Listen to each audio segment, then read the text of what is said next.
alternative facts. I know it's COVID-19 times, but you know, we have to get a show in. And we got a new setup, as you can see. It may not be exactly 6 feet, but I mean, we're close. We made it work, all right? So, you know, like, we just had to do it. You know, we had to get a show in. We had to do it with a special guest, Gwen Berry, who is an Olympian and a hammer throw athlete, right? Mm-hmm. So Gwen Berry, in 2019, she took the stand as she was receiving her medal, or it was after you received it? Yeah, after I received my gold medal. Okay, all right. My gold medal. I was laying it up for her though, you know what I'm saying? So yes, when she was receiving her gold medal, she protested on the stand and raised her fist, and the committee came back at you with a 1-year suspension, correct? Correct. Talk about that. You know, of course, now the Olympics for 2020 are postponed to 2021. Right. Which, did that actually kind of work out in your favor? Yeah, it really did. You're gonna miss it, right? Well, I wasn't gonna miss it, but if I had made the team, then I wouldn't be able to basically be myself. I couldn't speak about anything that I did. I couldn't do any interviews or anything in regards to my stance on the podium. So you've been on mute? Yes, I would have been on mute, absolutely. And so now let's talk about how the committee, they have reshifted their outlook on, you know, athletes kind of speaking their mind, and especially with this time, you know, and the whole Black Lives Matter definitely coming full force. How have they reshifted, and what's their outlook now towards the athletes? So just a couple of weeks ago, the IOC, the International Olympic Committee, they put out a statement. Well, the USOPC, so they govern the USA athletes. Okay. They put out a statement saying that they stand in solidarity with athletes who peacefully protest. So they reprimanded me and another athlete last year at the Pan American Games for the very thing that they said they stand with. So immediately, I demanded an apology. And I demanded that they speak to me personally so that I can let them know what they did to me, and so that they can let me know where they stood and why they didn't support my stance on the podium. I feel like a lot of major companies are coming out because they want to be on the right side of history. And let's face it, they need the black dollar. Yeah. Tell me just because I think we kind of skipped over just that experience and like how it happened and what you did, and that's a very important thing. And what was going through your mind? What was the process like? Did you know you were going to do that? Was it something that just kind of happened in the spur of the moment? You said, you know, I'm going to do this, or you know, was it already predetermined? Because I assumed you knew you were going to place, but did you think when I get on the podium this was going to happen, or was it kind of just a shock in the moment thing? So it was definitely like a in the moment thing. I feel like something came over me. I feel like, you know, I believe in ancestors, so I feel like they stood with me, and a feeling came over me. So I decided just to let the world know where I stood and who I stood with. Because, you know, all my life, and especially moving down here to Houston, Texas, I've just seen and I practiced in the ghettos. And, you know, I had a poor guy walk up to me one day at practice, and he just watched my whole practice. We talked about the hammer throw, and he literally just sat there the whole time and slept. And he was hungry, he was thirsty, and he literally didn't have anywhere to go. But he sat right out there with me to watch me throw. So I was just like, you know, what type of world do we live in where people literally don't have a place for peace, just to sleep?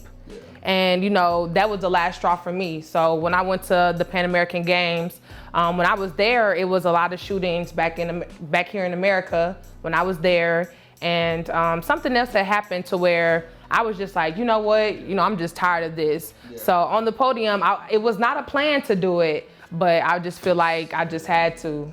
Now I got a question. Has the Olympic Committee, it seems like you said they kind of backtracked and said they'll stand in solidarity, but yet they tried to punish you. So what is the rule now? So the rule still stands. So there's 3 committees. So it's the International Olympic Committee, they're the top dogs. And then the International Committee, they go through, like each country, they go through the country's governing body. So our governing body is the US Olympic Committee. So the IOC and the USOC, those are the people who punish me collectively. So the rule stands to where no athlete can demonstrate any type of racial propaganda, political propaganda, or any type of demonstration on the podium or in the field of play at the Olympic Games or at any international competition. That's still the rule. That's of still law. the rule. Okay. So, however, they edited it and said raising of the fist. So they literally changed the rule So to make it. specifically- Yes, they Wow. specify in raising of the fist. Wow. And that was definitely because of me. Yeah. So yeah, they changed the rules this year before Tokyo, before the coronavirus and everything. So they essentially saying banning raising of the fist, and that's Yes. still the current law. Yes. So who's in charge of? I think you said it was the International, IOC. yeah. Who's in So- charge? Do they have a social media? You know, who can we? Is there a way we can Twitter bang on them something? You know. So the IOC does not have a social media, and they are the only people who are in charge. The only people they are accountable to is the donors and the sponsors who buy into the Olympic Games. Now, the donors and the sponsors, they have all came out, well, most of them have came out in solidarity with peaceful protesting and support of Black Lives Matter as well. So it's just kind of like just a jumple of the cards. So we would But the have to. yeah. So I guess one way to kind of get them to get off that rule is to go after some of the sponsors. we have to go after the money makers, the people who buy in.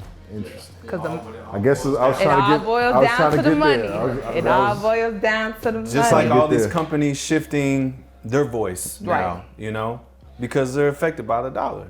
The mighty dollar. What do you think it is about, being an athlete that around this times like this, that makes it important for you to speak out? Because we've seen on a huge scale, with a huge platform like you, Colin Kaepernick, those are the people who are actually speaking out. How important is it for athletes to be able to not only showcase that on their field of play, but be able to understand that some consequences are going to come with it? What does that feel like? Because a lot of athletes are really, they want to do it, but then again, the money. Yeah. It's like, they do need to feed their families, they Yep. need to make that happen. So at what point do you think an athlete like yourself makes that decision? Like, you know what, I'm going for it full force?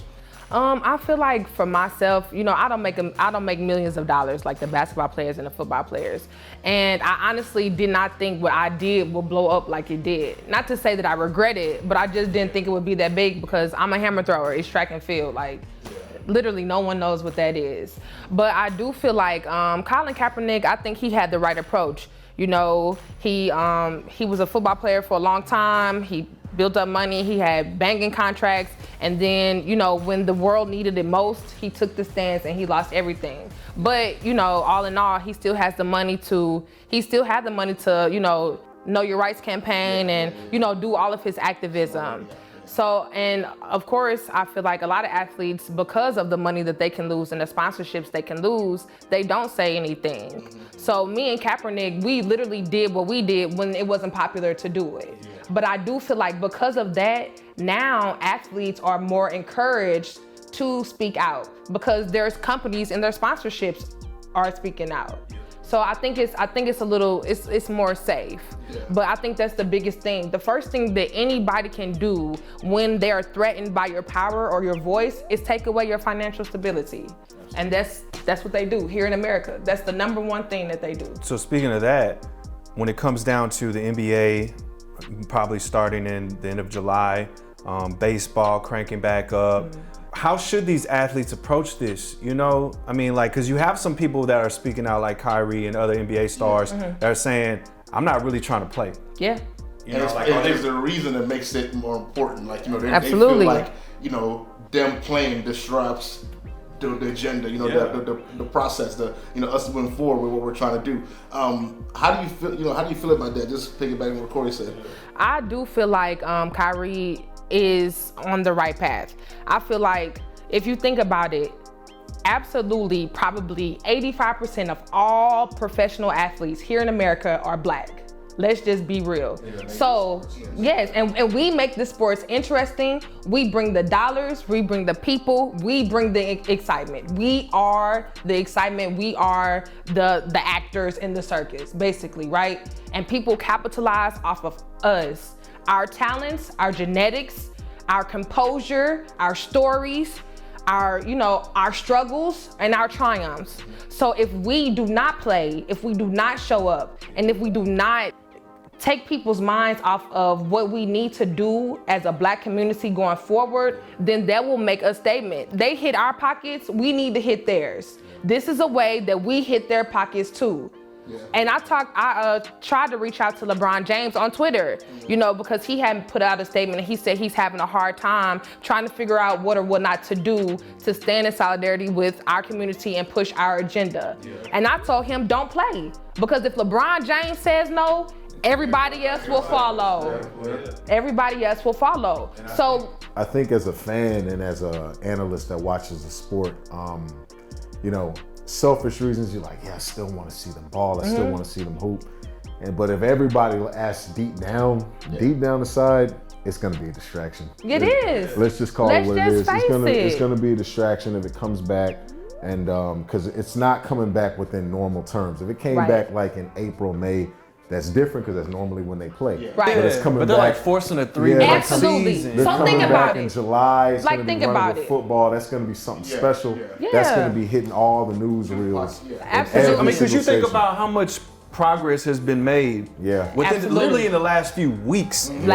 Yeah. You know, so just imagine in the next few months, even before football starts in late August. Right. It's gonna We're, be you know, games. like we're at the It's late gonna be part of games June. every day. Every day. Like I'm Yeah. watching right now. I'm watching the soccer play right now. Yeah. Premier League is back on. They're literally playing every single game is playing. And so when you add on basketball, you add on football, baseball. Like nobody's gonna be doing anything productive out there trying to move, push the movement. Yo. It's literally gonna be watching sports. So like I can see how that makes sense where these athletes need to take a stand and say, okay, well, we're not doing this. Absolutely. And I do also understand someone who, let's say you're not a Kyrie who hasn't got no max contract yet, and maybe you're still working on a rookie deal, or maybe you're still, a veteran's minimum or something like that, and you got bills to pay. Right. So it's a real touchy side, when you talk about those two, the person who has the max contract and the person who's just barely made the team as a rookie. Absolutely. So. But I do feel like in order to make progress, we have to sacrifice something. And we can sacrifice entertainment. During this pandemic, one thing was for sure, entertainment is not necessary. It is not essential. And that's why all these white companies and these white owners are trying to get the ball back rolling, because they need that money. So if we say no, they don't get what they need so dear. So that puts us in a position of power. And then we can move forward in that position. We can put our money in different places. And if those who do not play don't have the money and they sacrifice that, then we can come together and then people can help fund people. People can create GoFundMe accounts. They raised millions of dollars for George Floyd's family in freaking 2 days. So come on, we can do that for each other. We need to stand in solidarity. We cannot let up, because if we do, and if we provide entertainment, everything will be for nothing. And that's another, I want to segue to another topic. We brought up Colin Kaepernick earlier. Do you think he should come back and play? Absolutely not. If Colin Kaepernick comes back to the NFL, he needs to come back as an owner of a team. That's what he needs to be, an owner. Not a player, he needs to be an owner. He's beyond being a player. He already did that, he already went that route, and he lost it all. If I'm coming back and y'all gonna use my face, I want to be an owner. Part owner or something. Yes, absolutely. Something very intricate. Absolutely. I want to sit at the table. Because I could already kind of see them trying to embrace him and Oh yeah. A lot of like, and I'm kind of looking commercial at dollars, it like, Oh yeah. They gonna come back, And what did you say? Commercial dollars. So if they bring Cap back, guess what's gonna happen? That money gonna come with them. Oh yeah, for sure. Nah, I want to be an owner. If I was Cap, nah, I ain't playing. And all of his games would be like, especially if he wins a starting job, he'd be on prime time. Oh yeah, every game. Everybody's gonna watch A lot of people wanting to see him fail. Yep. It's gonna be see a lot of us wanting to see him succeed. Yes. So yeah. And the number one thing would be, it's gonna be a distraction. Yeah, it's gonna be a distraction. Let's switch gears. Let's talk about what are you doing to prep for 2021 Olympics? Well, right now, So let me. because you're in Houston, because you're not from Houston, right? I'm not from Houston. I know we was like, yeah, but it's good though. Yeah. Like it's good. I mean, this is what needs to be talked about. Yeah.